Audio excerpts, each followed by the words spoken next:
Hi friends, இன்னைக்கு நம்ம என்ன வீடியோ பார்க்க போகிறோம் அப்படின்னா, சாஃப்டான சப்பாத்தி செய்வது எப்படின்னு சொல்லிட்டு பார்க்கலாம். ஸோ ஃபர்ஸ்ட் அதுக்கு தேவையான பொருட்கள் எல்லாம் என்னென்னு சொல்லிட்டு பார்க்கலாம். எண்ணெய் எடுத்திருக்கேன், கீ, அப்புறமேட்டு ஃபார்ச்சூன் சக்கி ஃப்ரெஷ் ஆட்டா எடுத்திருக்கேன், அப்புறம் ஹாட் வாட்டர் கொஞ்சம் எடுத்திருக்கேன், சர்க்கரை, உப்பு, அப்புறமேட்டு ஒரு பவுலு. ஸோ ஃபர்ஸ்ட் நம்ம மாவு ஆட் பண்ணிக்கலாம். இது நான் ஜலிக்கல.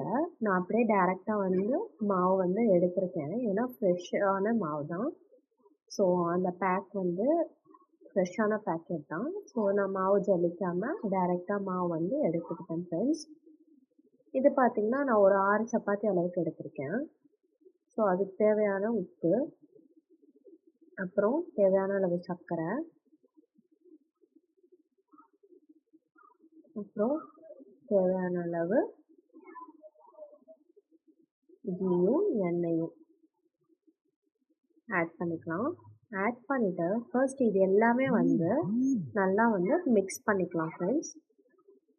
இதெல்லாம் நல்லா மிக்ஸ் பண்ணிவிட்டு கை விடாமல் நல்லா அந்த சர்க்கரை, எண்ணெய், கீ எல்லாம் மிக்ஸ் பண்ணிக்கலாம். தென் கொஞ்சம் ஹாட் வாட்டர் எடுத்துக்கலாம். ஹாட் வாட்டரை ஆட் பண்ணிக்கலாம். சப்பாத்தி மாவு சாஃப்டாக வரணும், சப்பாத்தி சாஃப்டாக ப்ளஃபியாக வரணும் அப்படின்னா கீயும் கீ ஆயில் நார்மலாக ஆட் பண்ணுவோம். கீயும் சூடான தண்ணியை ஆட் பண்ணுறதுனால தான் அது ப்ளஃபியாக வரும்.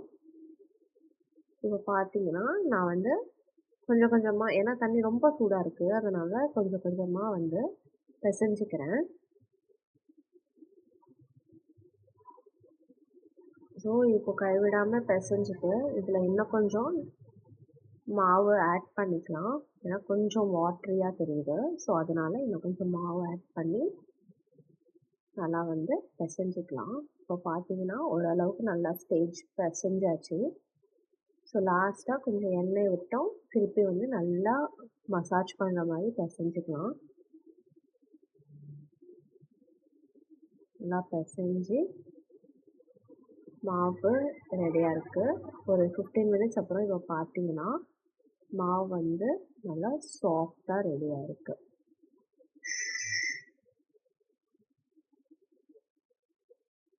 பாருங்க, நல்லா சாஃப்டாக இருக்குங்களா?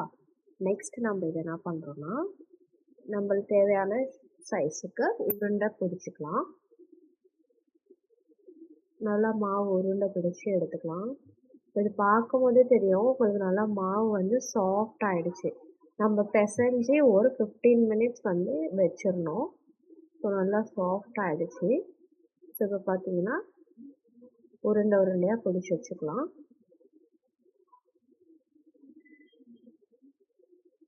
மாவு உருண்டை பிடிச்சிட்டு இப்போ சப்பாத்திக்கு திரட்டிக்கலாம். இதில் கொஞ்சம் மாவு டஸ்ட் பண்ணி நல்லா மாவு திரட்டிக்கலாம் ஃப்ரெண்ட்ஸ்.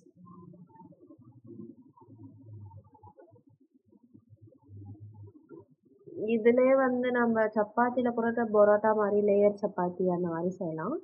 நான் இப்போ ஜஸ்ட்டு ஆயில் இல்லாத சப்பாத்தி நல்லா ரவுண்டாக மாவில் திரட்டிக்கலாம் ஃப்ரெண்ட்ஸ். உங்களுக்கு நல்லாவே தெரியும், நம்ம அது திரட்டும் போது மாவு அப்படியே எக்ஸ்பேண்ட் ஆகுதுல்ல. ஸோ அதுலேயே பார்த்தீங்கன்னா மாவு எவ்வளோ நல்லா சாஃப்டாக பிசைஞ்சு இருக்குதுன்னு சொல்லிட்டு உங்களுக்கு நல்லாவே தெரியும் இதுலேயே. ஸோ இப்போ பார்த்தீங்கன்னா தவா வச்சுக்கலாம். கேஸ் ஆன் பண்ணி தவா வச்சுக்கலாம். தவா ஹீட் ஆனோடனே சப்பாத்தி போட்டாச்சு. ஸோ இப்போ பார்த்தீங்கன்னா ஒன் சைட் சப்பாத்தி நல்லா இதாகிடுச்சு. அடுத்த சைடும் திருப்பி விட்டுக்கலாம். பார்த்தீங்களா, சப்பாத்தி நல்லா சீக்கிரமாக சாஃப்டாக நல்லா வேகுது. இதே நீங்கள் பார்த்தீங்கன்னா சப்பாத்தி பாருங்கள் எவ்வளோ சாஃப்டாக இருக்குது.